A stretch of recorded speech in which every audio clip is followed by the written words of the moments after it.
Depuis quelques années et surtout depuis quelques mois, les compétences psychosociales sont rentrées de façon très importante dans le domaine scolaire et dans les apprentissages. Or, quand on demande à des enseignants et des enseignantes d'associer le premier mot qui passe par l'esprit aux compétences psychosociales, le mot qui ressort le plus souvent, c'est celui d'empathie. En effet, l'empathie, elle est cruciale, mais c'est important de se rappeler que ce n'est pas la seule compétence psychosociale, mais que les compétences psychosociales sont un ensemble très très riche de compétences et que, idéalement, il faudrait les travailler dans leur ensemble. Autre argument important, c'est aussi de se rappeler que l'empathie n'est pas un concept unique, mais qu'il y a plusieurs types d'empathie. Le premier type d'empathie, c'est l'empathie affective, qui reflète la capacité de partager l'état affectif d'autrui en termes de valence, par exemple d'émotions positives ou d'émotions négatives, et d'intensité en fonction des différents contextes. Un deuxième type d'empathie, c'est ce qu'on appelle le souci de l'autre ou préoccupation empathique, qui reflète la motivation à se préoccuper et aller vers les autres lorsqu'on se préoccupe de leur bien-être et qu'on a un désir d'alléger la souffrance et la détresse des personnes qu'on a autour. Enfin, le troisième type d'empathie, c'est l'empathie cognitive. C'est l'empathie qui permet de se mettre de façon intentionnelle à la place de l'autre afin de comprendre ce qu'il pense, ce qu'il ressent, et aussi de manière à développer, à savoir avoir une représentation mentale de qu'est-ce que les autres pensent. L'une des raisons pour lesquelles on sait qu'il y a différents types d'empathie, elle est de type développemental.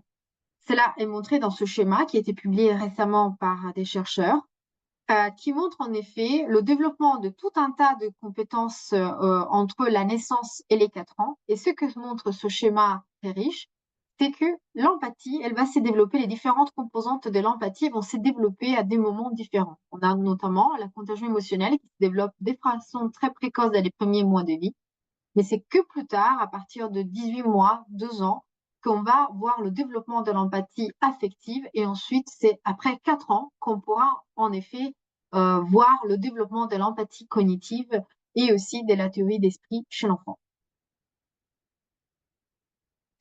Or, l'empathie a été très longtemps associée aussi au développement de la prosocialité. Donc, la prosocialité est un concept aussi complexe qui va regrouper plusieurs comportements. On retrouve notamment 3 composantes aux comportements prosociaux. La première composante, c'est celle de partage, notre capacité, notre envie et intention de partager nos ressources, par exemple partager un goûter à l'école avec un autre camarade. La deuxième composante, c'est celle du soulagement ou du réconfort, c'est-à-dire notre capacité à répondre en détresse et donc d'aller réconforter quelqu'un qui peut être triste ou montrer justement de la détresse. Et enfin, troisième composante, c'est celle de l'aide ou de l'entraide, donc notre capacité à aider de façon matérielle ou non matérielle des personnes qui sont dans le besoin. Ces composantes, elles vont se développer au cours de l'âge, mais il y aura aussi en parallèle le développement d'autres notions, d'autres compétences qui sont très importantes chez l'enfant et chez l'adolescent et jusqu'à l'âge adulte. La première, par exemple, c'est la notion de groupe d'appartenance. Donc, avec l'âge, les enfants ils vont développer davantage une capacité à reconnaître quels enfants font partie de leur groupe d'appartenance ou quels enfants ne font pas partie de ce groupe. Ça amène aussi à l'exclusion sociale, parfois, mais ça répond aussi à des attentes sociales qu'on a en fonction de notre groupe, du groupe auquel on appartient. Et ça va ensemble, évidemment, avec les mécanismes de réputation qui vont devenir de plus en plus importants avec l'âge, à partir de la fin de l'enfance, et qui vont être vraiment fondamentales à l'adolescence. Ici, vous avez un exemple d'une recherche de laboratoire qui a été menée pour étudier justement le partage prosocial avec perte, c'est-à-dire que les joueurs qui étaient impliqués dans ce jeu pouvaient perdre des ressources fictives et virtuelles. Dans cette étude, les chercheurs ils ont divisé les groupes en groupes d'âge. Donc, on a un groupe d'enfants de 9 ans, de 12 ans, de 15 ans et enfin des jeunes adultes de 18 ans. Il y avait plusieurs conditions qui étaient présentées au sujet, c'est-à-dire les sujets pouvaient partager des gains avec des amis, avec des personnages neutres, avec des personnages antagonistes, donc des personnes qu'on n'aime pas, et enfin des personnes anonymes, c'est-à-dire qui n'y répondaient à aucun des critères précédents. Ce qu'on montre cette étude, c'est que si à 9 ans, les enfants ont tendance à partager de manière égalitaire entre toutes ces catégories de personnes. Avec l'âge, donc à 12 ans, et puis enfin à 15 ans et jusqu'à l'âge adulte, on va voir que les préférences vont devenir des plus importantes et que les personnes vont préférer partager avec les amis et donc les personnes de leur groupe d'appartenance et ils vont de moins en moins partager avec les autres groupes, notamment avec les personnages neutres, les antagonistes et encore moins des personnes qui sont anonymes. Ici, c'est un exemple d'une étude qu'on a menée avec Lucie Rose pendant son doctorat. Et dans cette étude, on s'est intéressé à la prosocialité et l'altruisme en âge scolaire. Donc, nous avons récolté des données d'enfants âgés entre 8 et 12 ans. Et notamment, ce qu'on trouve dans cette étude, c'est que malgré les hypothèses initiales que nous avions, on ne trouve aucun lien entre l'empathie et l'altruisme, c'est-à-dire que l'empathie dans cette étude ne prédit pas l'altruisme chez les enfants qui ont participé à l'étude. Mais on trouve d'autres résultats qui sont très intéressants.